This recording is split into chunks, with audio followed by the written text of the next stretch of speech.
In my ICO pick of the week, I go to a little town in India where a small, humble team have been working their way to solve one of India's biggest problems.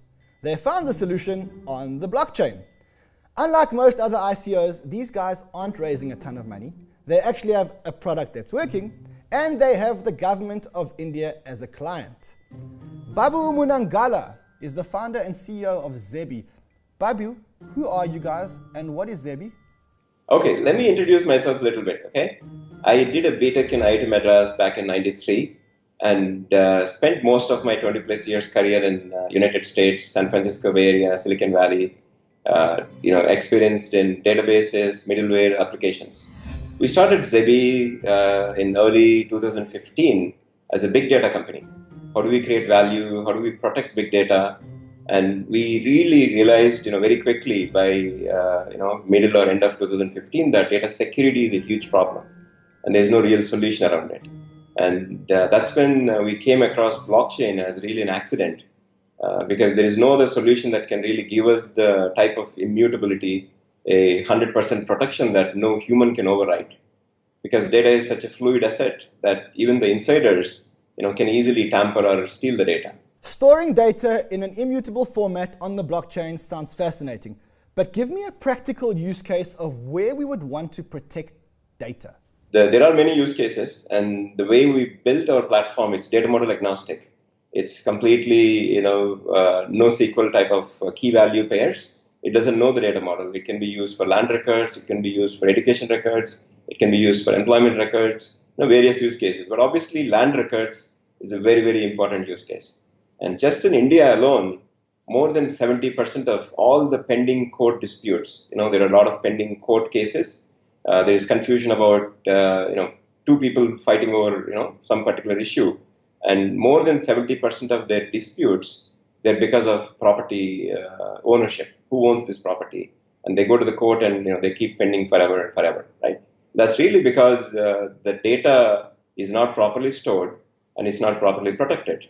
Babu, you're not telling me that in places like the Land Deeds Office, where there's highly valuable and sensitive data, that there are people that are dishonestly changing these records? Really?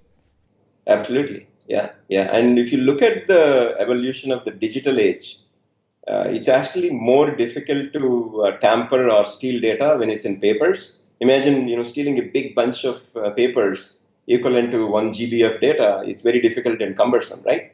But once it's digitized, it's all so easily, efficiently put in, very compact. All you have to do is, steal a small, take a small, USB drive that can hold a terabyte of data, or, have a very intelligent software that can manipulate the data without leaving any trace. And that's where blockchain can play a huge role. And that's what we did, in the last 2 years. Created our own innovative Zebi private blockchain. We already have a patent filed. 2 patents are in progress. And the beautiful thing is there is already a live customer. Government of Andhra Pradesh, that's one of the biggest states in India. They're using it to protect their land records. So let me be more blunt. Are you saying that in India, because land records and other records are centralized, they can be easily manipulated? Now, sprinkle a bit of corruption onto that, and you're sure to get duplicated records, double records, and records moving around from person to person. So as the countries are trying to digitize more, the problem is actually going to get worse unless they have a 100% tamper-proof, 100% immutable solution that can only be done by blockchain. So into the blockchain, and the problem solved. But how does the government respond to taking these centers that have been centralized and putting them onto a decentralized blockchain?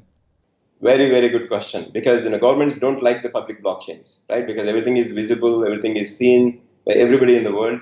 That's where our innovation comes in. So we created a Zebi private blockchain where all of their private data that's sitting safe within the private blockchain. Obviously, the private blockchain has multiple nodes. It's distributed geographically. The control is distributed. There is one node at an NGO. There is one node at Zebi. There is one node at the actual land records office, right? So the control is really distributed. And then there is a Ethereum public chain integration.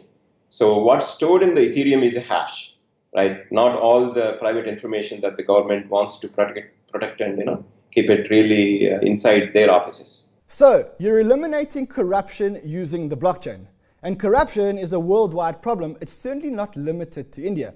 In fact, if you came here to Africa, our ex-president and his Guptas would probably shock you a little bit. Do you have any plans to bring this to Africa or take it to the rest of the world? We did not have, if you asked me in December, I would have said no. We don't have a marketing team in any other country. And even now, we don't have a marketing team in India. We're building that.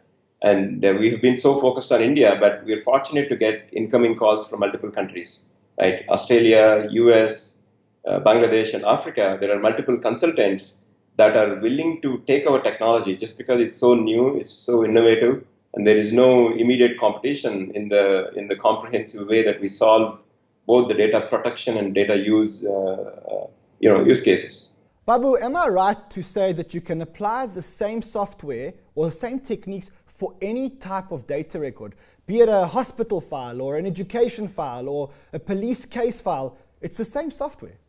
Absolutely, absolutely. Same software. And the same problem exists, right? Again, once you throw away all the paper records, if the only source of truth is your digital records, how are you sure that it's not tampered? How are you sure that it's not stolen? Wow, it sounds like this could be huge. So why are you only raising $10 million?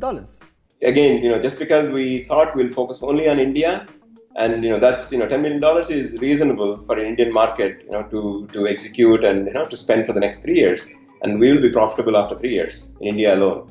Babu, if our viewers want more information, where can they go?